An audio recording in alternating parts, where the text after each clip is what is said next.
আসসালামু আলাইকুম, সবাই কেমন আছেন? আশা করতেছি সকলেই ভালো আছেন। তো যে কথাটি বলার জন্য আপনাদের মাঝে আসছি সেটা অবশ্যই শুনে যাবেন।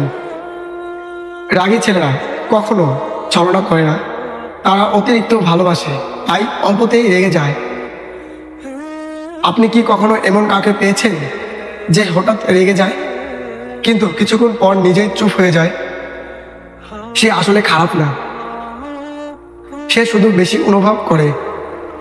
তার রাগের পিছনে থাকে ভয়। ভয়টা কি জানেন? জানলে অবাক হয়ে যাবেন।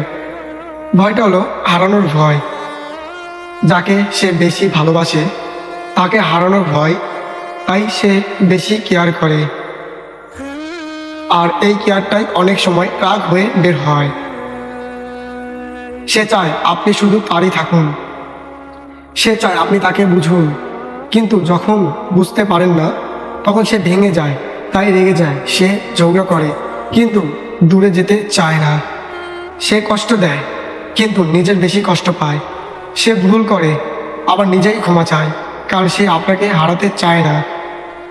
একটা রাগী ছেলে ভালোবাসতে জানে কিন্তু প্রকাশ করতে পারে না।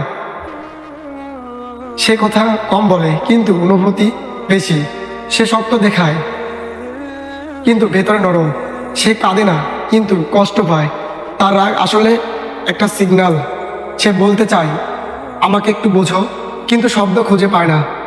তাই শব্দ খুঁজে পায় না, তাই রেগে যায়। আপনি যদি তাকে বুঝতে পারেন তাহলে সে আপনার জন্য সব কিছু করবে। সে কখনো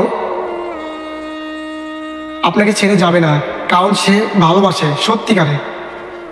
কিন্তু যদি না বুঝেন তাহলে সে চুপ হয়ে যাবে, ধীরে ধীরে দূরে সরে যাবে। আর একদিন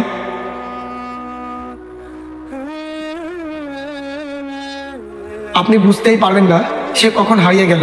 তাই দেরি হওয়ার আগে একটা রাগী ছেলেকে বুঝুন, তার রাগের পিছনে ভালোবাসা দেখুন শেষ পর্যন্ত। একটি কথাই বলতে চাই, শেষ একটা প্রশ্ন, আপনার জীবনে কি এমন একজন আছে যে রাগে কিন্তু ভালোবাসে সত্যিকারে? কমেন্টে লিখুন আছে। হয়তো আপনার সেই প্রিয় মানুষটি অনেক খুশি হয়ে যাবে।